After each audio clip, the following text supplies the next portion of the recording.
जोहार। नव भारत मंथन में आप तमाम दर्शकों का स्वागत है। मोदी सरकार, नरेंद्र भाई मोदी की सरकार के 8 साल पूरे हो रहे हैं। इस दौरान कई चुनौतियों से सरकार का वास्ता पड़ा। सभी चुनौतियों को पार करते हुए और सरकार ने कई मुकाम हासिल किए हैं।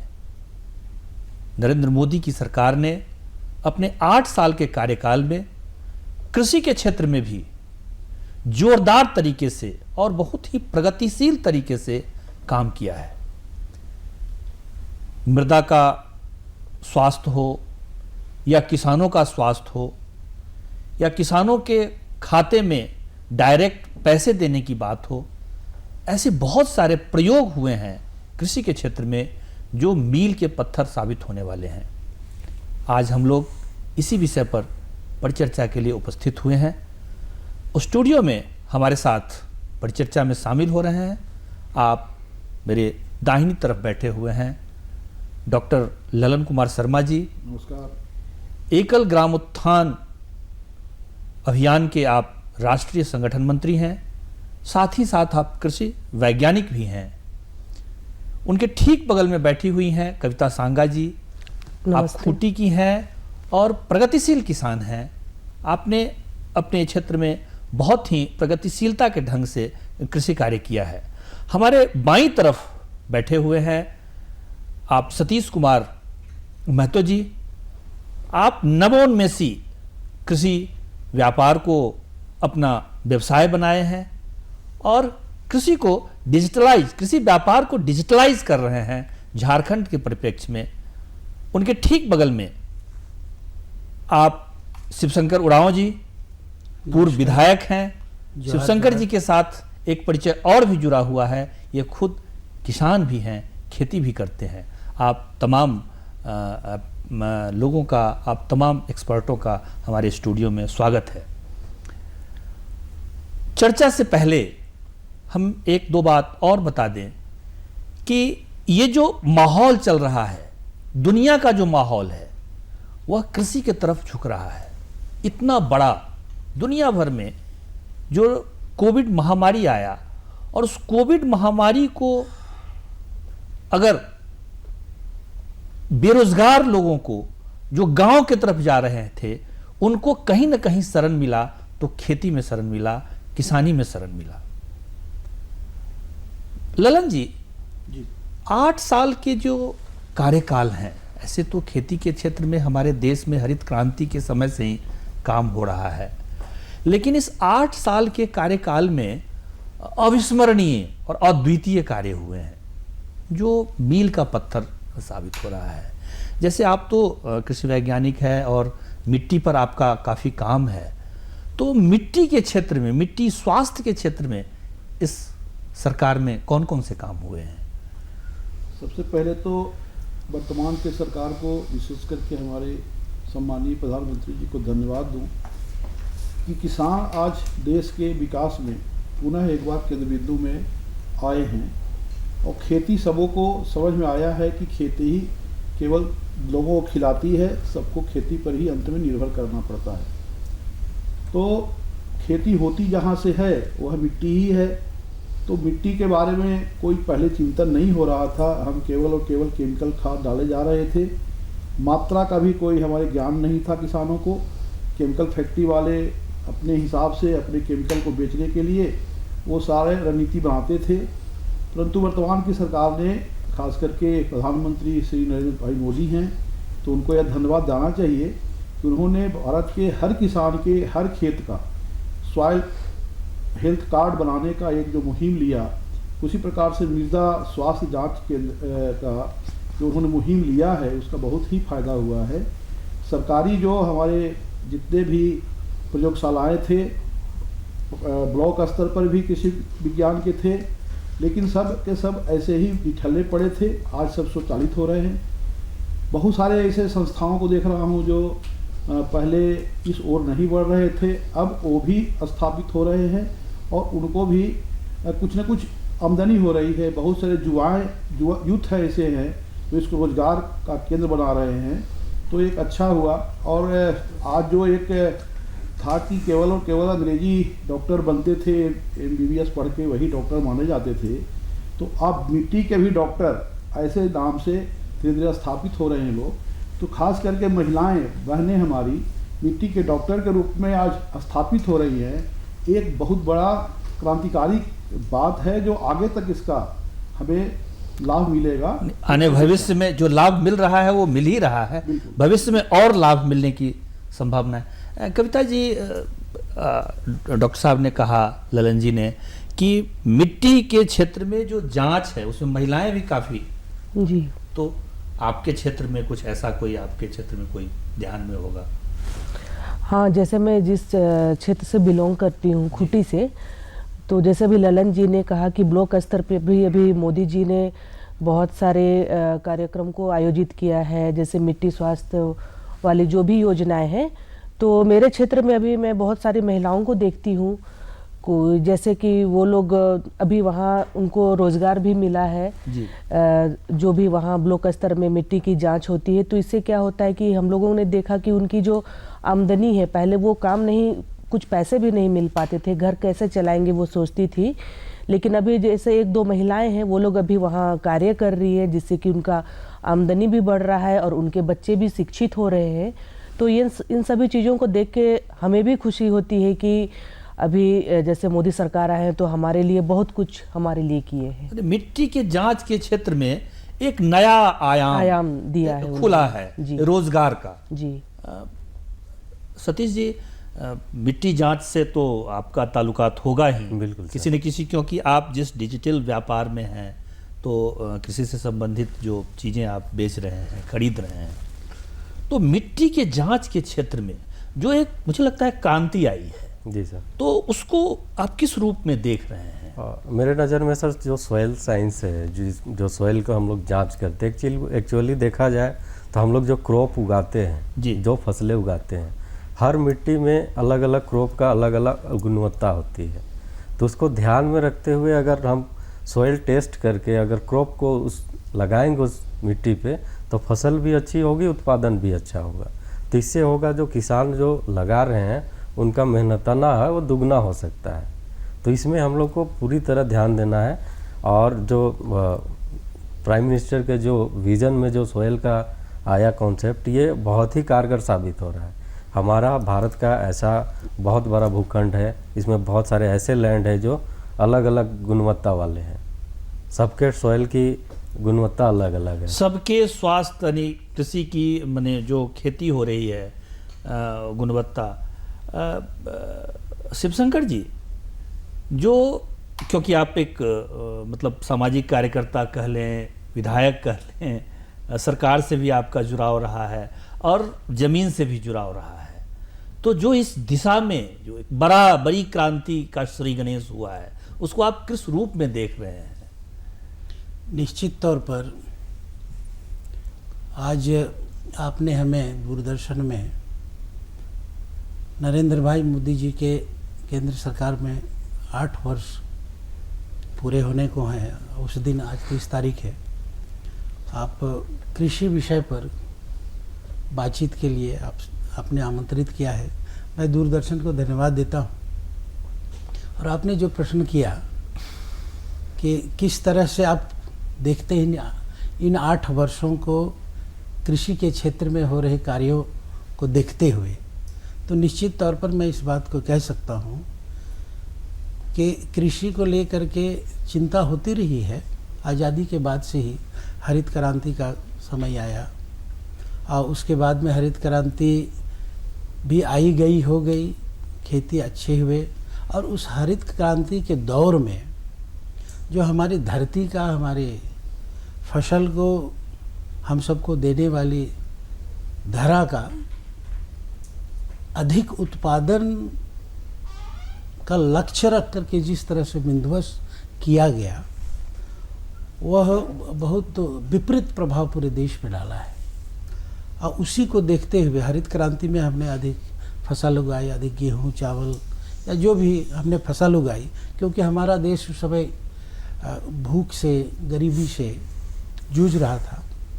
तो एक तरफ तो हमने फसल और गरीबी को दूर करने के लिए उगाया, लेकिन हमने उस उहापोह में या उस आपाधापी में हम जमीन या हाँ, जिसे अपनी धरती माँ कहते हैं, धरती माँ के साथ क्या बिल्कुल। हो रहा है इस पर हमने चिंता नहीं किया।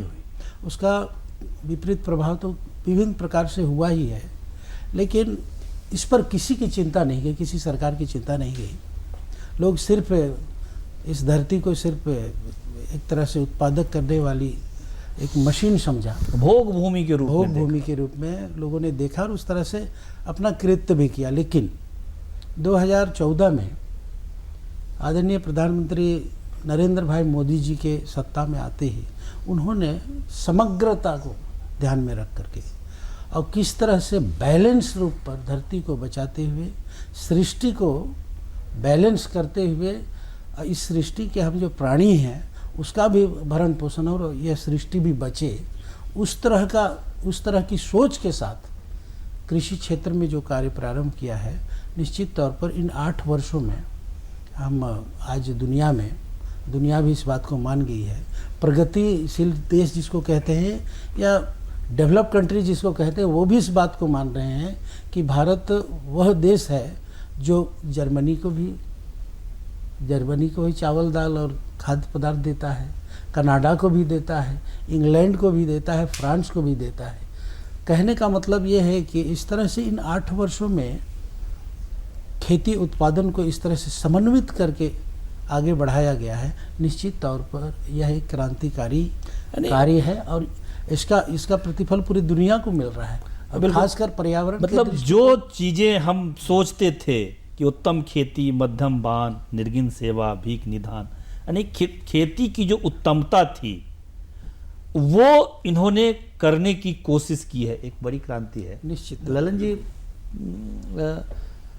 किसानों के खाते में पैसा जाना, दूसरी बात वहीं पर जो चीज़ें 2 साल, 4 साल, 5 साल में होती थी, जैसे कृषि उत्पाद का बढ़ना, जो समर्थन मूल्य है उसको, और अन्य चीज़ों का जो 2-3 समर्थन मूल्य 2-3 चीज़ पर लागू होता था, इस सरकार ने कई ऐसे फसलों को इसमें ऐड किया।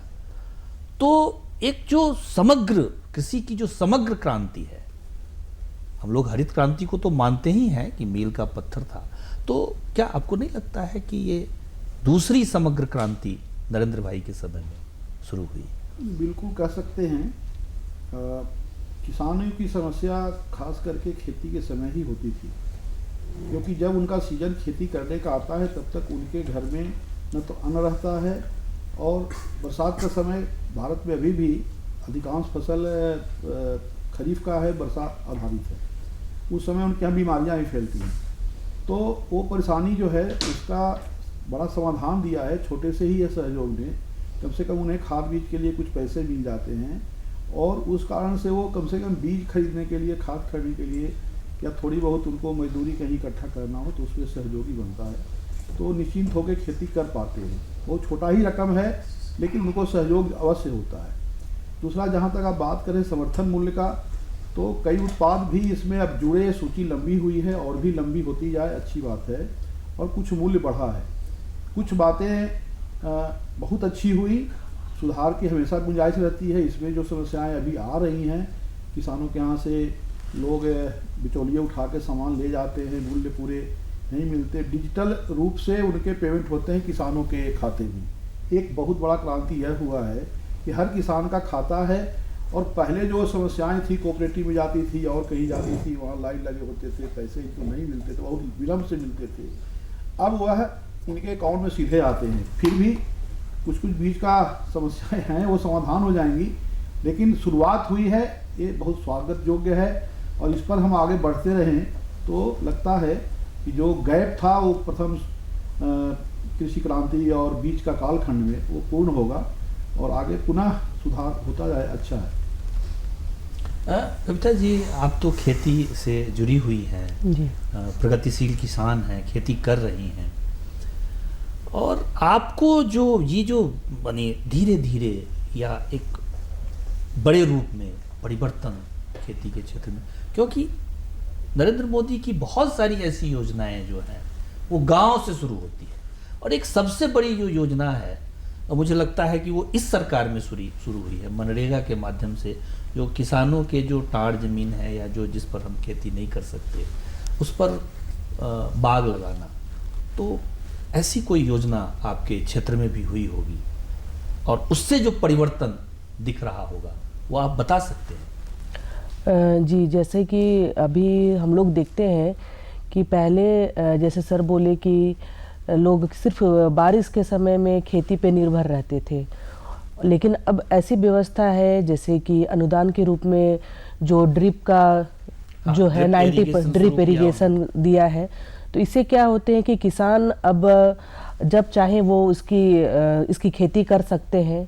उससे वो क्या होता है कि आर्थिक रूप से वो मजबूत होते हैं, और साथ ही साथ जो सोलर का है, सोलर की जो योजनाएं, हाँ उसकी जो योजनाएं हैं, और साथ ही जो शेड हाउस है ना, जैसे लोग जो गुलाब की खेती कर रहे हैं उनके लिए जो योजनाएं दी हुई हैं। तो बहुत सारी चीज़ें हैं जो सरकार ने दी हुई है। और साथ ही साथ जैसे अभी हम लोग मृदा के लिए बात कर रहे हैं, तो उसके लिए भी हमारे गांव के बहुत सारे लोग हैं कि अपने खेतों में जब वो मतलब जब करते हैं तो एक बार वो मिट्टी जांच के लिए वे जरूर जा रहे हैं। तो इससे क्या हो रहा है कि वो लोग अभी जागरूक भी हो रहे हैं, अवेयर हो रहे हैं इस चीज़ के लिए। और साथ ही साथ जो पशु योजनाओं को भी इसमें दिया गया है, इनको जोड़ा गया है, तो उसमें भी उनको जैसे बकरी पालन हो गया, वो सारी जो योजनाएं हैं, तो ये सारी चीज़ें अभी हम देखते हैं तो अच्छा लगता है कि हम लोग अभी पहले से काफ़ी प्रगति की ओर हम लोग बढ़ रहे हैं। सतीश जी, डिजिटलाइजेशन जो अभी क्षेत्र में हुआ है, और आप तो स्टार्टअप वगैरह से भी आप जुड़े हुए हैं, किसानों के फसल के माध्यम से या उनकी व्यवस्था के माध्यम से कैसे दुगुनी हो रही है उनकी आमदनी? सर, दुगना होने का ये कारण भी है कि जैसे बहुत सारे जो क्षेत्र हैं उस इंटीरियर पार्ट है, लेकिन गवर्नमेंट वहाँ तक जाके ड्रिप इरिगेशन, बागवानी, हॉर्टिकल्चर के तहत बहुत सारे पेड़ पौधे लगा रहे हैं, वहाँ से फल ला रहे हैं। अभी खूंटी डिस्ट्रिक्ट का ही बात करें, मैम जो बोल रहे हैं, आई थिंक हमको लगता है पूरे खूंटी डिस्ट्रिक्ट में 30% से ज़्यादा एरिया में आम का बागवानी हुआ है, जो कि आम्रपाली मैंगो का है। मतलब ये मनरेगा वाला जो मनरेगा का ही तहत हुआ है। तो सारे जो किसान है, जो टाड़ ज़मीन है उस एरिया में वहाँ हुआ है, वहाँ फसलें हो रही है। साल में एटलीस्ट जो ज़मीन थी वहाँ से कुछ भी उत्पादन नहीं हो रहा था, साल में एक फसल होता था, एटलीस्ट वहाँ पे आज आम का भी फसल हो रहा है। जो साइड में जगह है उसमें दूसरे क्रॉप हो रहे हैं, तो उससे फ़ायदा हो रहा है वहाँ के लोग। और हम जैसे लोग, जैसे हमारा एक स्टार्टअप है, हम क्या वैसे वहाँ तक पहुँचते हैं, पहुँच के वहाँ डायरेक्ट बताते हैं कि हम आपका प्रोडक्ट को इस रेट पे देंगे, जो कि आसपास के कोई भी बिचौलिया आपको ये रेट नहीं दे पाएंगे। हम खूंटी के बहुत ही इंटीरियर पार्ट में जाके काम किए हैं। मतलब किसान जो है वो बागवानी से अब आम लेने भी लगे हैं, हाँ, और उसको बेचने भी लगे हैं, हाँ हो रहे हैं। तो इस प्रकार उनकी आमदनी दुगुनी हो रही है। और भी बहुत तरह के हैं सर, जैसे पशुपालन के क्षेत्र में भी वो लोग आगे आ रहे हैं। बहुत सारे युवा वर्ग भी, जो इनिशिएटिव नाबार्ड की तरफ से भी दिया जा रहा है कि आप गोट फार्मिंग करो, तो उसमें भी युवा वर्ग आ रहे हैं और बड़े बड़े एरिया लेके वहाँ पे गोट का फार्मिंग कर रहे हैं। बहुत सारे ऐसे हमारे मित्र हैं जो बीटेक और इंजीनियरिंग किए हुए हैं, वो खूंटी एरिया में जाके एकड़ों ज़मीन लीज पे लेके जाके काम कर रहे हैं, खेती कर रहे हैं। हम लोग से कंसल्ट करते हैं, हम उन लोग का डायरेक्ट मार्केटिंग का प्लेटफॉर्म अवेलेबल कराते हैं, हम लोग बाई करते हैं। हमारे साथ बहुत सारे ऐसे जुड़े। किसानों में जो पहले था परंपरा के आधार पर था कि भाई कुछ भी नहीं होता है, ऐसे ही किसान है, कहने में भी लगता था कि भाई खेती करते हैं, कोई परिचय नहीं सर, आज के डेट में अगर देखिए कॉन्सेप्ट को समझना पड़ेगा। मोदी जी का जो प्राइम विजन है, जो लाइवलीहुड था ना, लाइवलीहुड के जगह आप कॉमर्शियल फार्मिंग को टारगेट किया जा रहा है, और वही बेहतर है। भारत में इतना हमारा भूखंड है और हमारे पास इतना लैंड है जो एग्रीकल्चर का है, जिसमें बहुत उत्पादन हो सकता है, हम लोग पूरे वर्ल्ड को खिला सकते हैं।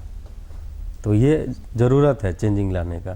तो ये जो कॉमर्शियल फार्मिंग का जो तरीका मोदी जी ने लाया है, वो बहुत ही बेहतरीन काम कर रहा है। हमारे पेशेवर खेती, हाँ शिवशंकर जी, हरित क्रांति में हमने फसलों का उत्पादन बढ़ा दिया, अब इसमें पेशेवर खेती और साथ ही साथ ऐसी खेती जिससे अपनी संस्कृति भी बचे, अपनी सभ्यता भी बचे, मिट्टी भी बचे और सबको लेते हुए एक कृषि चक्र का विकास हो।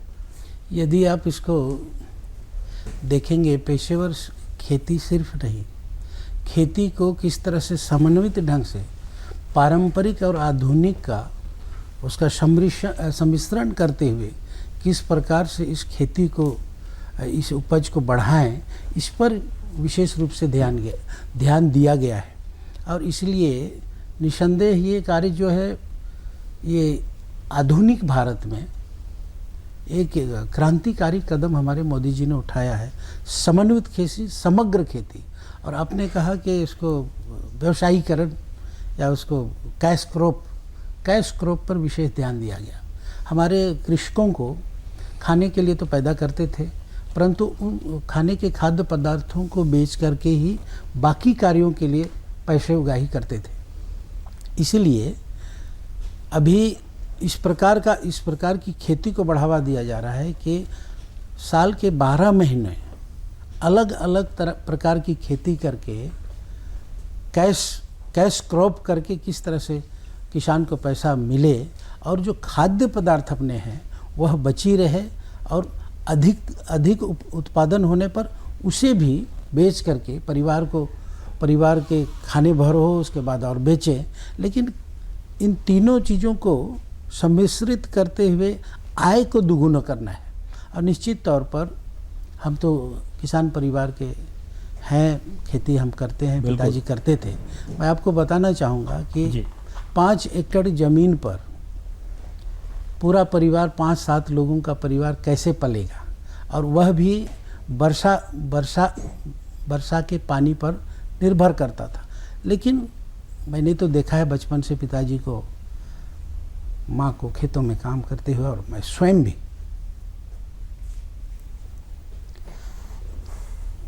उन्होंने, मैं थोड़ा भावुक हो गया। हाँ बिल्कुल बिल्कुल, अरे क्या बात करते हैं, भावुक होना नहीं है। जो अपना प्रगति है, हमारी सरकार, हमारी व्यवस्था के द्वारा जो डेवलपमेंट हुआ है, शिवशंकर जी भावुक। बच्चों को पढ़ाना भी है, परिवार चलाना भी है। पैसा आय का स्रोत नहीं, तो जो खेती करते थे उसी में से कैसे काट करके बच्चों को भी पढ़ाया और परिवार को भी पाला। और मैं ये गर्व से कह सकता हूँ कि हमारे गांव में हमारा परिवार सबसे शिक्षित परिवार होगा। खेत में भी हम लोगों ने काम किया और पढ़ाई के क्षेत्र में भी आगे बढ़े। आज एक तरह से माता पिता दोनों नहीं रहे, लेकिन एक उदाहरण खड़ा किया। आज हम आधुनिक खेती कर सकते हैं। आप जानते हैं कि हाल में मैं विधायक रहा गुमला से, संसाधन बढ़े, हमारे परिवार के लोग नौकरी पेशा में गए पढ़ लिख करके, तो संसाधन बढ़े। तो आज की स्थिति को आप देखेंगे, और जो मैं बता रहा हूँ उस स्थिति को आप कल्पना नहीं कर सकते। लेकिन नरेंद्र भाई मोदी जी ने उन्हीं समस्याओं को ध्यान में रखा और आते ही 43 प्रकार की कृषि से संबंधित योजनाएं पूरे देश में वो चला रहे हैं। 43 प्रकार की योजनाएं हैं, कृषि से संबंधित योजनाएं। और उसमें जो सबसे बड़ी योजना, जैसे आपने शुरुआत में चर्चा किया, किसानों का सम्मान निधि योजना, जो 2018 में प्रारंभ हुआ। और अभी मैं ये कह सकता हूँ कि नरेंद्र भाई मोदी जी ने 2018 में इस योजना को प्रारंभ किया, और अभी 11.11 करोड़ लोगों को, किसानों को सीधा लाभ मिल रहा है। यानी 11.11 करोड़ सीधा डायरेक्ट खाते में, 11.11 करोड़ इतने किसानों को मिल रहा है। मैं आपको बताऊं कि कल 31 को उसकी 9वां किस्त डीबीटी के माध्यम से पूरे देश के किसानों को वो जारी करेंगे। अभी तक 2018 से लेकर के 9वां किस्त जारी हुआ है। अगला किस्त जो है 9वां किस्त कल डिजिटल माध्यम से सबके खातों में जाएंगे। तो मैं आपको ये बताना चाहता हूँ कि किसान परिवार या कृषि कार्य के लिए जिस समय खाद बीज की ज़रूरत होती है उस समय पैसा नहीं मिलता, और अगर छोटा किसान हो, सीमांत किसान हो, तो उसके लिए बहुत ही कठिनाई है। ऐसे समय में 6,000 रुपया सालाना 2-2 हज़ार के किस्तों में, 3 किस्तों में किसान के खाते में सीधा पैसा जा रहा है। तो इसका लाभ छोटे किसानों को सबसे अधिक मिल रहा है। पूंजी मिल रही है, अपने खेत, अपने कमाई को या खेत में जो भी है उसको बेचना नहीं पड़ रहा है और आसानी से मिल रहा है। और निश्चित तौर पर इससे पूरा देश का किसान समृद्ध हुआ है। और इन्हीं किसानों के लिए वो 43 प्रकार की जो बात मैं कह रहा हूँ योजनाएं, उसका भी लाभ इन किसानों को मिल रहा है, नए किसानों को मिल रहा है। और इसलिए नवोन्मेषी कार्य किसी कृषि क्षेत्र में, मतलब नया स्टार्टअप कृषि क्षेत्र में बहुत तेज़ी से आगे बढ़ रहा है। अभी कल 2 दिन पहले ड्रोन फेयर लगा। ड्रोन से वो जो खेती ड्रोन की जो अब हर खेत में, हर किसान के पास ड्रोन के माध्यम से वो खेती कर पाएंगे। कीटनाशक की छिड़काव करना हो ड्रोन के माध्यम से, कुछ कहीं कुछ पहुंचाना हो ड्रोन के माध्यम से। तो ये आने वाला समय हमारे नरेंद्र भाई मोदी जी के दूरदृष्टि के कारण पूरी दुनिया में एक ऐसा देश बनने वाला है, कृषि क्षेत्र में, विज्ञान के क्षेत्र में, या हम कहेंगे सुरक्षा के क्षेत्र में, समस्त क्षेत्रों में यानी एक आगे बढ़ेगा और वाइब्रेंट क्रांति। एक बहुत, इसको पूरी दुनिया इस बात को मान रही है। और इसलिए सब इस बात से डर भी रहे हैं। बड़े इकोनॉमिक, जिसको इकोनॉमी कहा जाता है, चाइना है, अमेरिका है, अभी 2050 तक, तो 2050 नहीं 2030 तक अमेरिका से आगे और चीन से पीछे, ऐसा लोगों का भविष्यवाणी है। लेकिन मुझे ये लगता है चीन की प्रगति और यह इकोनॉमी को देखेंगे, जो दुनिया की सबसे बड़ी इकोनॉमी कही जा रही है, उसको भी बहुत ही कम अंतर से ही सेकंड स्थान में या दूसरे स्थान पे भारत रहेगा। जिस प्रकार से हम आगे बढ़ रहे हैं और देश भी नरेंद्र भाई मोदी जी के प्रत्येक क्षेत्र में किए जा रहे योजनाओं को गले लगा रहा है, उसको स्वीकार कर रहे हैं और जनता आगे बढ़ रही है। बहुत मतलब क्रांतिकारी ढंग से आपने बड़ी योजनाएं और अपना व्यक्तिगत भी, आप तो गांव में जाते हैं ललन जी, और ग्रामीण क्षेत्र में जो ये सारी योजनाएं दिखती है, सारी योजनाएं जो दिख रही है, तो आप उसके तो दृष्टा हैं। सही। मैं थोड़ा और लोगों की बातों से डिफर तो नहीं करता जी जी, परंतु परिभाषित होने में कहीं न कहीं डिफरेंसेस होते हैं। देखिए, भारत आज से नहीं, बहुत पुराने समय से सोने की चिड़िया कही जाती थी। तो कोई भारत में सोने का भंडार इतने नहीं थे कि जिसके लिए हम लोग सोने की चिड़िया कहे जाते थे। भारत में कृषि उत्पाद ही थे, मसाले थे, यहाँ के अन्न थे, हमारे यहाँ के चाय कॉफ़ी जितने भी थे, ये सब पूरे दुनिया के देशों में समुद्र के मार्ग से, डोंगी हो, जहाज हो, उसके माध्यम से जाया करते थे। और वहाँ से लाते क्या, यहाँ तो सब चीज़ संपूर्ण था, तो सोना वहाँ से आया करता था। उस कारण से यहाँ सोने की चिड़िया हो गई। अब वह युग पुनः एक बार आने वाला है, यह सबको समझ में आ रहा है। भारत में जो खेती का स्वरूप बदल रहा है, ये स्वरूप कल भी था ना। आज हम फल की खेती करके कह रहे हैं, मसाले की खेती कर रहे हैं, कॉमर्शियल खेती करने लगे। अरे भाई, इसको कॉमर्स मत जोड़िए। भारत हमेशा कृषि प्रधान देश है, लेकिन हमारी संस्कृति वही रही है। कृषि व्यापार का विषय जिस दिन बन जाएगा, किसानों का भावना बदल जाएगी, और फिर जिस तरह से आत्महत्या आज हो रहा है बैंक के लोड के कारण से, सरकार के ऋण के कारण से, वह स्थिति कल फिर हो जाएगी। ललन जी, एक छोटा सा आपसे एक प्रश्न है, क्योंकि मुझे लगता है कि ये जो बगिया वाला जो एक योजना सरकार की है, वो लगता है झारखंड सरकार की भी योजना है और केंद्र सरकार से भी, तो ये जो अपने छोटे से क्षेत्र में ही आधे एकड़ में, 1 एकड़ में, वो योजना कौन सी है और उससे कैसे वो ट्रांसलेट हो रहा है? मैं बताऊं, हमारा जो संस्था है या हम लोगों का काम की जो अपना मैंडेट है, 3 उसके आधार बिंदु हैं। लेकिन मुख्य आधार बिंदु है कृषि आधारित, गौ आधारित खेती, यानी गोवंश। केवल गाय नहीं, बैल भी उसमें आते हैं।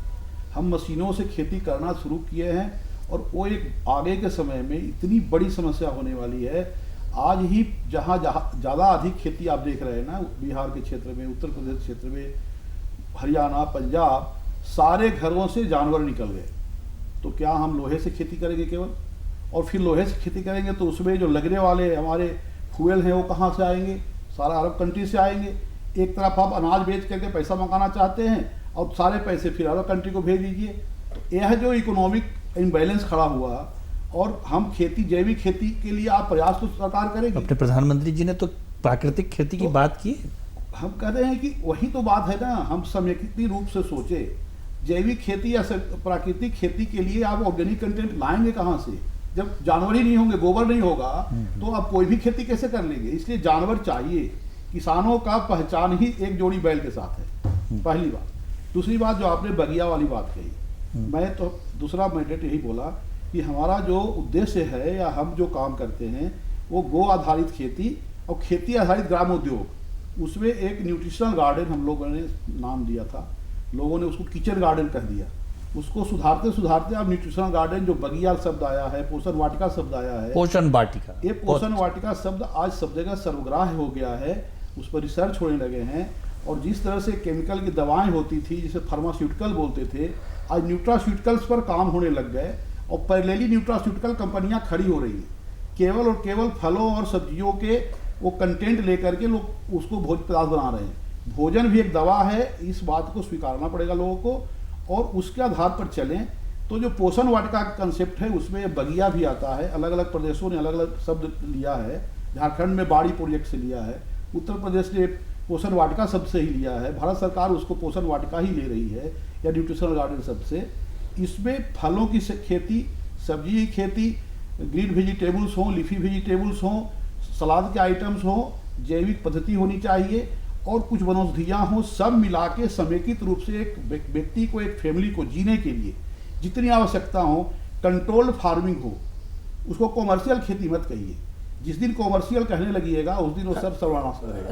ललन जी ये चीजें गांव में जो दिख रही है, अब मैं दृश्य बता रहा हूँ, गांव वास्तव में बदलाव है, बिल्कुल बदल रहा है। सबों को उसको प्रेरणा मिली है। मैक्सिमम यूटिलाइजेशन ऑफ लैंड हो रहे हैं, प्रॉपर यूटिलाइजेशन हो रहे हैं। केवल धान की खेती, केवल गेहूं की खेती करके नहीं, जिस जगह पे जो चीज़ें हो सकती हैं, फल हो सकता है तो फल लोग करना चाहते हैं, जहाँ पे हमको वनौषधि हो सकती है वहाँ वनौषधि कर रहे हैं। यानी वेराइटी ऑफ एग्रीकल्चर प्रोडक्ट्स बढ़े हैं, यानी पैटर्न खेती का बढ़ा है, तो वो अच्छी बात है। हम ये भी सही है, एक तरफ हम खाएं नहीं, सब चीज़ बेच दे, ये भी ठीक नहीं। सब लोगों को खरीद और बिक्री पर ही दिमाग है, तो कॉमर्स में तो यही होता है, हमको खरीदना है और बेचना है। आज जो भारत में एनीमिया कही है, कुपोषण की समस्या कही है, वो इसलिए है कि लोग बैलेंस डाइट खा नहीं रहे। ललन जी ये बदला है चित्र, तो लगता है 8 साल में बदला है। बिल्कुल बदला है, इसलिए तो बोल रहा हूँ कि वो अच्छी चीज़ है। मैं कह रहा हूँ कि इस काम का सराहना करनी चाहिए और अधिक बढ़ाना चाहिए। परिभाषा गलत न करें, परिभाषा उसको कॉमर्स ना कहें, बस इतना ही मैं कह रहा हूँ। कॉमर्शियल खेती ना कहें उसको। क्यों नहीं हेल्दी कृषि कर सकते हैं हम लोग, स्वास्थ्य परक खेती कर सकते हैं हम लोग, उसको आय परक खेती कर सकते हैं हम लोग। कॉमर्स के साथ जोड़िएगा, फिर वही कॉमर्स की गणित आती है जो किसी को समझ नहीं आती। कविता जी, आपके क्षेत्र में फूल की खेती, ये पोषण बगिया, ये काफ़ी प्रोजेक्ट चल रहा है, वो कैसे दिखता है गांव में? परिवर्तन दिखता होगा थोड़ा बहुत? जी हाँ, परिवर्तन दिखता है। जैसे अभी खूंटी से ही कुछ दूरी पे है एक पिलौल करके एक जगह है, मैं वहाँ गई थी घूमने के लिए। तो मैंने वहाँ देखा कि जो वहाँ के लोग हैं अभी मतलब फूलों की खेती कर रहे हैं वो लोग। जैसे गुलाब हो गया और गेंदा हो गया, ये सारी चीज़ें अभी वहाँ दिख रही हैं। और उधर के लोग भी अब जैसे सीजन के हिसाब से, है ना, सीजन के हिसाब से जैसे दिवाली वगैरह आता है या फिर हम लोगों का ईस्टर वगैरह आता है, तो उस समय के लिए वो लोग क्या करते हैं कि फूलों की खेती की तैयारी पहले से ही करते हैं। और बहुत सारे ऐसे जगह अभी दिखते हैं जो पहले बंजर पड़ा हुआ था, लेकिन अब वो जगह को वो लोग, पहले तो क्या थे कि अधिकतर लोग धान की खेती पे ही निर्भर रहते थे, लेकिन अब धान की खेती के अलावा भी अब लोगों को देखते हैं कि फूलों की खेती भी करके वो लोग अपना आय को काफ़ी ज़्यादा कर ले रहे हैं। तो इनसे है वो लोग काफ़ी जुड़े हुए हैं संस्था से, तो ये सारी चीज़ें देखते हो रही है। हाँ, जैसे गुबला में खेती हो रही है, या कहीं हल्दी की खेती हो रही है, या प्राकृतिक ढंग से कहीं हल्दी हो रहा है, तो आप कैसे उसको मतलब बदल रहे हैं, पैसे दुगना कर रहे हैं? सर, आप अपना योगदान किस प्रकार व्यक्तिगत एक स्टार्टअप के रूप में हम लोग उस चीज़ को आइडेंटिफाई करते हैं। जैसे एक छोटा सा उदाहरण लेके चले, सरायकेला खसरवा जो डिस्ट्रिक्ट है अपना, उसमें जो हल्दी है, वहाँ का जो हल्दी का जो गुणवत्ता है वो बहुत बड़ी क्वालिटी है। अगर वहाँ के जो प्रोडक्ट है वो हमारे अर्जुन मुंडा जी के ज़रिए वहाँ एक अलग विज़न से काम भी हो रहा है। वहाँ के ट्राइफेड के माध्यम से। वहाँ के महिलाओं को वो रोज़गार भी दिया जा रहा है कि वहाँ के लोकल हल्दी को लेके उसको नेशनल मार्केट या इंटरनेशनल मार्केट तक मतलब जो हम हल्दी ये कहते थे कि नहीं नॉर्थ ईस्ट के फलाने जगह का हल्दी है, तो वो एक नया ब्रांड हम अपने झारखंड से क्योंकि ये हमारा नेचुरल है, वो हमारे एशियन टाइम से हमारे मोर देन हमको लोग 200 साल पुराना जो हमारे पूर्वज लोग थे, वो पहाड़ की तलहटी में आज भी वहाँ पे वही ढंग से किया जाता है जो ज़माने में हुआ करता था। मैं खुद विज़िट किया हूँ वहाँ जाके लोगों के साथ। वहाँ मुंडारी लोग रहते हैं, वहाँ मुंडारी लैंग्वेज भी उसी तरह का चलता है। तो वहाँ के लोगों से मिला, देखा, प्रोडक्ट को देखा, लेके आया, सैंपल जांच करवाया, वाकई में गुणकारी है, बहुत गुणकारी है। आप हल्दी को आप एक चुटकी दो, उसको आधा चुटकी दो, बात बराबर है। उनमें कुछ परिवर्तन? हाँ बिल्कुल सर, वहाँ जैसे हम गए तो वहाँ लोगों को ये चीज़ बताएं कि ये प्रोडक्ट है, इसको हम लोग वेल पैकेजिंग करके इसको और बढ़िया से इसको वैल्यू ऐड करके बड़े बाज़ार में ले जा सकते हैं। वहाँ के लोगों से बात किया, बाज़ार के बारे में बात किया, तो वहाँ के लोकल महिला ग्रुप वगैरह हैं, समूह हैं, उनसे बात किया, तो काफ़ी पॉजिटिव चीज़ निकला वहाँ से। तो आने वाला मेरा जो विज़न है उसके तहत मैं सरायकेला खसरवा में स्पेशल हल्दी के लिए स्पेशल वहाँ पे विज़न सेट कर रहा हूँ, ताकि वहाँ के जो प्रोडक्ट हैं उसको हम नेशनल मार्केट तक ले जाएं। और जो गवर्नमेंट के ज़रिए जो हो रहे हैं वो तो हो ही रहे हैं, बाकी जो हम लोग का अपना कंट्रीब्यूशन है जो नागरिक होने के नाते, तो हम उसको अपना दायित्व को निभा रहे हैं सर। शिवशंकर जी, जो परिवर्तन होता दिख रहा है साफ, जैसे आपने बड़ा भावुक होकर के कहा कि मैं अपने ज़माने की बात जब मैं बचपन में था तो वो ज़रा सोचता हूँ, और वर्तमान दौर की बात मैं सोचता हूँ, तो ये गांव में जो परिवर्तन दिख रहा है उसका कैसा अनुभव करते हैं? देखिए, सृष्टि परिवर्तनशील है और मानव सभ्यता ही आगे बढ़ने वाली मानव सभ्यता है। परंतु जो प्रकृति नेचर का जो अपना नियम है, और नेचर या प्रकृति के नियम के विरुद्ध अगर हम खेती में भी जाएंगे, अभी सब ठीक चल रहा है, प्रगति दिखाई देता है, लेकिन सृष्टि के हम सारे प्राणियों के दृष्टिकोण से देखेंगे तो किसी भी चीज़ को प्रकृति के नियम के विपरीत यदि हम करते हैं तो उसका विपरीत प्रभाव पड़ना तय है। मैं इसलिए इस बात को कह रहा हूँ कि मैं उदाहरण बताऊंगा। हरित क्रांति के काल में हरियाणा, पंजाब गेहूं और चावल खूब पैदा किए, रासायनिक खाद खूब पड़े, लेकिन आज भी एक कैंसर ट्रेन चलती है मुंबई के लिए। बिल्कुल जी सर। इसको हमेशा याद रखना चाहिए, क्योंकि अत्यधिक केमिकल फर्टिलाइज़र उपयोग करने से या केमिकल उपयोग करने से निश्चित तौर पर उसका प्रभाव मानव जीवन पर पड़ना है। इसलिए अभी जो कृषि क्रांति चल रही है, आज के इस अवसर पर इस बात को मैं कहना चाहूँगा इस डिस्कशन में कि प्रकृति के नियम के अनुरूप खेती को बढ़ावा दिया जाना चाहिए, क्योंकि हम सभी जानते हैं कि हर मौसम, अलग अलग मौसम में अलग अलग प्रकार की खेती भी होती थी और अलग अलग प्रकार के वेजिटेशन पैदा होते थे, उसको हम खाते थे, स्वस्थ रहते थे, मजबूत रहते थे, कम बीमार पड़ते थे। लेकिन आज जो गोभी का एक सीज़न होता है, एक महीना होता है, 12 महीना गोभी मिल रहे हैं, इसको ये चिंता का विषय है। 12 महीना जो हम खा रहे हैं, खाते समय तो हरा हरा दिखाई देता है, लेकिन हम खा के आ रहे हैं, इसका एक गहन रिसर्च हेल्थ को लेकर के, जन स्वास्थ्य को देखते हुए, हेल्थ को लेते हुए जो हो रहा है, इसका एक बड़ा अध्ययन होना चाहिए।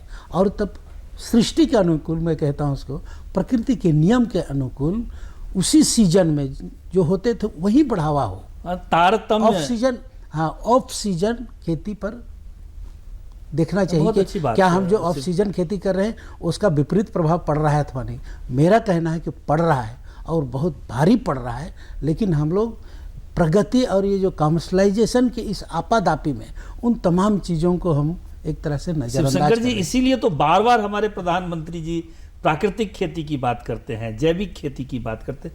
ललन जी, अभी मुझे लगता है कि 2-3 महीने पहले प्रधानमंत्री जी के इनिशिएटिव यानी उन्होंने ही एक इसको लिया कि मोटे अनाज और उसका पैदावार कैसे बढ़ाया जाए और उसको फूड हैबिट में कैसे, क्योंकि हमारा जो पहले का फूड हैबिट था वो 40-50 साल में, जैसे हम मड़ुआ खाते थे, रागी खाते थे, चीना खाते थे, तो उसको कहीं ना कहीं वो ब्रेक हुआ है। तो फिर से हमारे प्रधानमंत्री जी ने इसको ऐड करने की ऐसी कोई योजना? बहुत अच्छी विषय को आपने आप सामने लाए। अभी तो पूरा वर्ल्ड ही मिलेट्स ईयर के रूप में मना रहा Yes. है और भारत भी उसमें अग्रणी भूमिका निभा रहा है। वास्तव में जो अभी सब लोगों की चिंता का विषय हो गया है कि हमारे परंपरागत अनाज जो थे वो हमारे अन्न अब धीरे धीरे खत्म हो रहे हैं और उसका परिणाम यह हो रहा है कि हम स्वास्थ्य की दृष्टि से कई तरह से परेशानी में हैं और कमज़ोर हो रहे हैं। देखिए, मूल बात यहाँ है कि मिट्टी में 16 प्रकार के न्यूट्रिएंट्स होते हैं और उसमें कुछ ट्रेस एलिमेंट होते हैं। तो हम बड़े एलिमेंट्स को तो जोड़ देते हैं केमिकल फर्टिलाइजर के द्वारा, लेकिन जो ट्रेस एलिमेंट होते हैं वो नहीं मिलते। प्राकृतिक खेती के माध्यम से या जैविक खेती के माध्यम से वो ट्रेस एलिमेंट भी मिलता है। तो अभी शिवशंकर जी ने विषय उठाया कि गोभी पूरे सीजन में हम खा रहे हैं, तो ट्रेस एलिमेंट के बगैर खाते हैं। जो चीज़ें के लिए वो गोभी हम खाते थे वो एलिमेंट उसमें नहीं है। पेट तो भर रहा है लेकिन शरीर के अन्य अंगों पर उसका जो प्रभाव पड़ता था वो प्रभाव आज नहीं मिल रहा है। ये लौकी हम कितना भी लंबा कर लें केमिकल डाल के, लेकिन लौकी का जो प्रभाव हमारे ऊपर था, हल्दी का जो चर्चा आप कर रहे हैं, हल्दी में कुर्कुमिन की मात्रा जो होगी वही हमारे लिए फायदेमंद है। तो वो यदि नहीं है तो कितना भी हल्दी का वॉल्यूम खा लें फायदा नहीं करेगा। आज एक तो उस ओर दृष्टिकोण गया है सॉइल जांच के माध्यम से, और हम यदि प्राकृतिक और जैविक की ओर लौटेंगे तो स्वाभाविक रूप से हम माइक्रोन्यूट्रिएंट जितने हमारे हैं वो सब हमारे भोज्य पदार्थ में आएंगे, हमारा स्वास्थ्य सुधरेगा।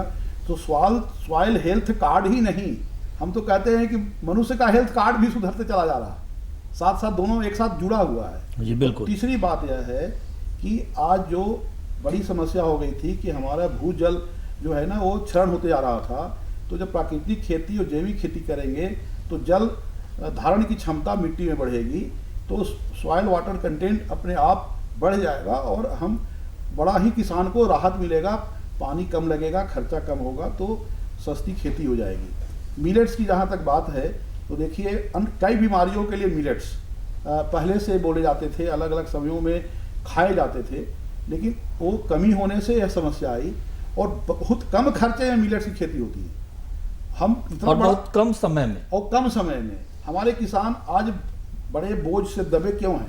क्योंकि आज जैसे हाइब्रिड बीजों की चर्चा हो रही है, 500,000 रुपये धान का बीज आ रहा है, 5,000 से लेकर 50,000 रुपये तक टमाटर के बीज आ रहे हैं। विदेशी बीजों को, बड़े कंपनियों के बीजों को लेकर के हम बड़ा प्रसन्न हैं, हमारे स्टार्टअप वाले सबको वही करवा रहे हैं, लेकिन सबको बंधक बना लिए ना आप। एक भी किसान आज स्वतंत्र नहीं है कि अपने खेत के बीज से खेती करे, और हमारे पुरातन समय से बीज खुद रखते थे लोग, संधारण की क्षमता थी उनकी।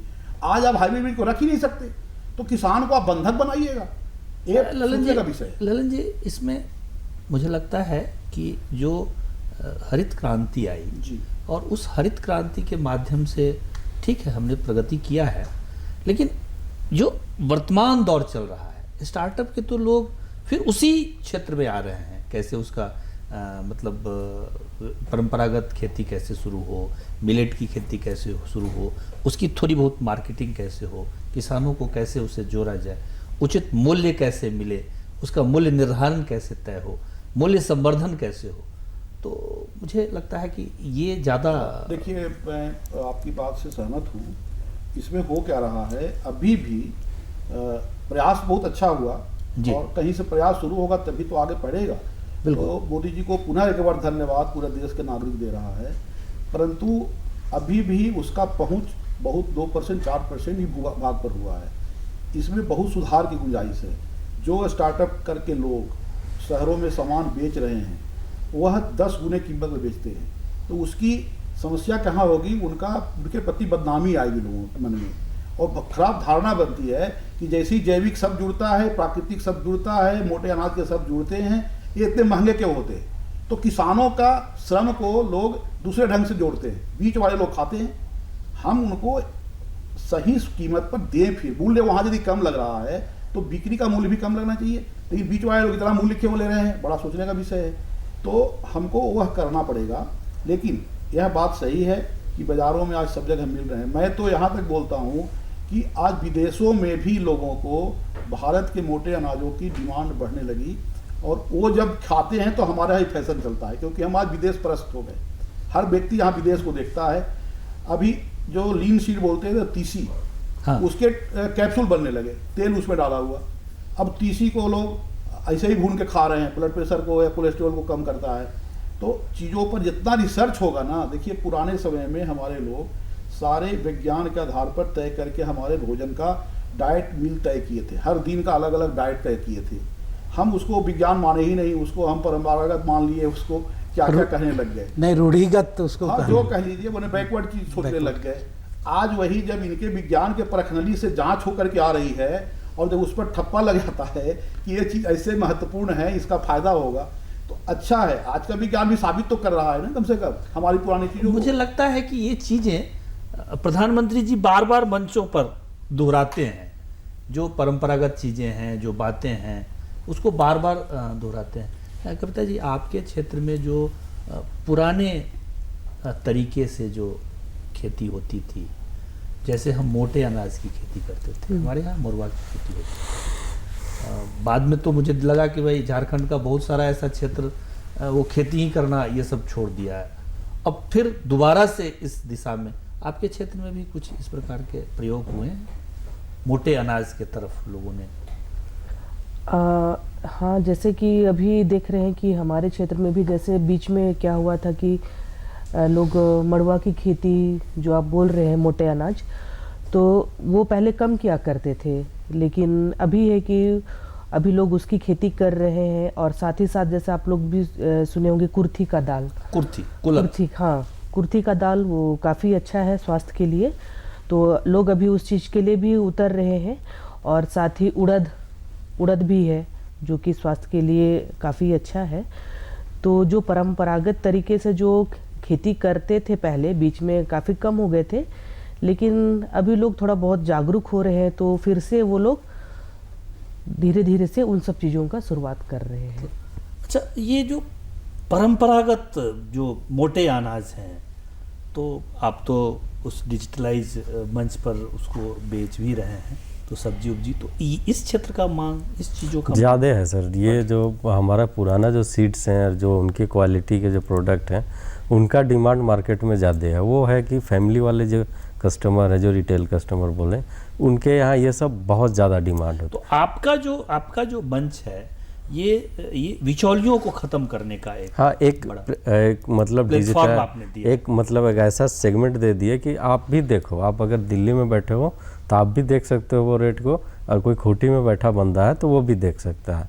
वहाँ अगर हार्वेस्टिंग है वो प्रोडक्ट, तो उनका जो प्राइसिंग है, वो सब मूल्य जो वो डिसाइड कर रहे हैं, वो मूल्य वहाँ भी दिखेगा उनको, तो एटलीस्ट पता चले। अब यहाँ अभी तुरंत करंट का उदाहरण दूँ, तो अभी हमारा खूंटी में मड़ुआ का करंट रेट 16-17 रुपये 18 रुपये यही बिक रहा है नॉर्मल।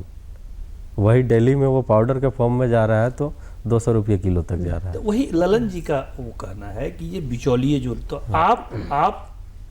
आप जो चीज़ें मतलब परोस रहे हैं, उसको कैसे मिनिमाइज कर रहे हैं, कैसे व्यवस्थित कर रहे हैं? सर, इसको प्रोफेशनल वे पे करने से ही सही आएगा। इसमें एक जो मतलब एक होता है बिचौलियापन, लोग का जो कॉन्सेप्ट होता है, वो हायर प्रॉफिट को देखते हैं। अगर कोई प्रोफेशनल काम करने आता है उसमें, तो एक फिक्स मार्जिन तय करता है, उसी मार्जिन पे वो काम करने के लिए एग्री होते हैं। इसमें वो लोग हायर ये देखने का टारगेट नहीं करते हैं, क्योंकि आपके माध्यम से भी कुछ हो रहा है ऐसा? हाँ सर, बिल्कुल हो रहा है। मैं हल्दीविटा नाम की कंपनी से जुड़ा हुआ हूँ दिल्ली से, उनके साथ अच्छे संबंध है, कुछ सप्लाई जाते हैं हमारे वहाँ। जरूरत रेट कैसे, मूल्य कैसे तय करते हैं आप? वो हमें मतलब उनका जो प्राइसिंग है, उनको जो मतलब उनका कॉस्टिंग मैच करता है कि हमको इस कॉस्ट पे चाहिए, तो वो हमें रेट देते हैं। उस रेट पे हम डिसाइड करते हैं कि हमारे पास ये अवेलेबल हो पाएगा नहीं पाएगा। मतलब किसानों को भी कोई परेशानी नहीं और बिचौलिया भी नहीं, और आप सहज ढंग से, हाँ, सहज ढंग से काम किसानों का सामान उठा करके प्लेटफॉर्म आपने उपलब्ध करवा दिया। शिवशंकर जी, आपने धान की भी, आप जीरा फूल की भी खेती कर रहे हैं, आप अच्छे अच्छे जो पारंपरिक चीज़ें हैं उसकी भी खेती कर रहे हैं। तो पारंपरिक खेती थोड़ा सा कम होता है, बट ये होता बहुत महत्वपूर्ण है। आप उसको कैसे, और उसको थोड़ा थोड़ा थोड़ा तो व्यावसायिक करना पड़ेगा, नहीं तो श्रीलंका की तरह हम कमज़ोर पड़ जाएंगे। देखिए, आप अपनी भूमि पर भरोसा रखिए, हाँ, आप अपने श्रम और अपने यात्रा और संयम पे भरोसा रखिए। आप श्रीलंका और अगल बगल मत देखिए, आपकी भूमि बहुत उर्वरक है, बहुत शक्तिशाली है। मैं आपने जो बात कही कि पारंपरिक खेती अभी भी हो रही है, लेकिन जो मार्केट चेन है जी, सप्लाई का चेन है, उन्होंने उस पारंपरिक खेती को मतलब सही कीमत नहीं दे करके और उन फसलों को एक तरह से गलत ढंग से परिभाषित करके उसका मूल्य ही कम कर दिया। जब मूल्य कम मिलने लगे तो निश्चित तौर पर खेती कम होने लगी। अभी खेती हो रही है तो सिर्फ अपने लिए खाने के लिए, परंपरा को गांव वालों ने नहीं छोड़ा, किसानों ने नहीं छोड़ा। और खेती को आय की दृष्टि से नहीं देखते हैं, जीवन यापन की दृष्टि से देखते हैं। और हम कह रहे हैं कि इसको हम लोग दुगुना करेंगे तो थोड़ा आय की दृष्टि से भी देखना है। लेकिन स्वभाव से गांव का किसान, पारंपरिक किसान, वो उसको पारंपरिक तरीके से ही खेती करता है। और ये जो प्रकृति को हमने बहुत विध्वंस किया है, इसलिए प्रकृति का जो रिदम था वो बिगड़ा है। विश्व का कहेंगे, इस पृथ्वी का रिदम बिगड़ गया है। क्लाइमेट चेंज जो हम देख रहे हैं, पृथ्वी का रिदम बिगड़ा है, उसको हम सब ने बिगाड़ा है। और उससे बारिश कम हो रही है। बारिश समय पे होती थी तो सारे पारंपरिक जो जिसको हम लोग पारंपरिक खेती कह करके अभी भी उसको डिमोरलाइज करते हैं, उसका स्वाभाविक खेती था, प्राकृतिक खेती था, उसको हम पारंपरिक करके उस पारंपरिक शब्द को ही हम पुरातन रूढ़िवादी स्वाभाविक खेती, हाँ, स्वाभाविक खेती, उसको पारंपरिक कह करके हमको उसको एक तरह से डिफेम करते हैं। लेकिन वास्तव में वो स्वाभाविक खेती था, आज भी हो रही है। लेकिन वो स्वाभाविक खेती क्लाइमेट चेंज की वजह से कम हो रही है, ये बात सही है। और इसके लिए मैं प्रधानमंत्री जी को धन्यवाद देता हूँ, कि बार बार धन्यवाद दूंगा, और मैं तो दूंगा ही क्योंकि किसान परिवार का हूँ। लेकिन जो किसान परिवार के नहीं है, वो जो अन्न खाते हैं, वो भी धन्यवाद देंगे, बिल्कुल देंगे, कि समय पर सब चीज़ मिल रहे हैं। हाँ, और मिलेंगे, और व्यवस्थित मिल रहे हैं, थोड़ा अच्छा मिल रहा है। तो मैं ये कहना चाहूँगा कि ये जो खेती, पारंपरिक खेती के लिए जो कृषि क्षेत्र में 43 योजनाएं मैंने बताया, जो केंद्र सरकार की योजना है, ये जो चल रही हैं, वो निश्चित तौर पर बहुत दूरदृष्टि के साथ ये योजनाएं प्रारंभ की गई हैं। पानी मिल रहे हैं, जमीन में भूगर्भ जमा हो, इसके लिए भी योजना है प्रधानमंत्री जी का, मोर क्रॉप। हाँ, जी, उसके लिए भी है। उसको निकाल करके, पानी कम अगर आ रहे हो तो उसको धरा से निकाल करके बाहर खेती के लिए हम समय समय पर दें, उसके लिए भी योजना है। मतलब सब चीज़ को समन्वित ढंग से योजना चल रही है। लेकिन जो तंत्र है, एग्जीक्यूटिव बॉडी जो है, उसके मन में ये भाव नहीं है। प्रधानमंत्री जी के मन में वो भाव है कि कृषक को सब चीज़ सही समय पर मिल जाए, लेकिन उसके बीच का एग्जीक्यूटिव वो जो चेन है, वो उसको प्रभावित करता है। शिवशंकर जी, वो भी चेन पर भी बदलेगा, वो भी सिस्टम बदलने की जरूरत है। अब उसको भी कंट्रोल और नियंत्रण करने के, उसको देखरेख करने की कार्यक्रम के अंतिम पड़ाव की ओर हैं, और दो शब्दों में हम अपने किसान के लिए कुछ कहना चाहेंगे। ललन जी, लोगों ने बहुत अच्छी चर्चा की है, परंतु भारत सरकार की अभी भी ऐसी योजनाएं हैं जिनकी चर्चा हम लोग नहीं कर पाए। जैसे कृषि को केवल अन्न उत्पादन का ही केवल माध्यम हम लोग नहीं मानते।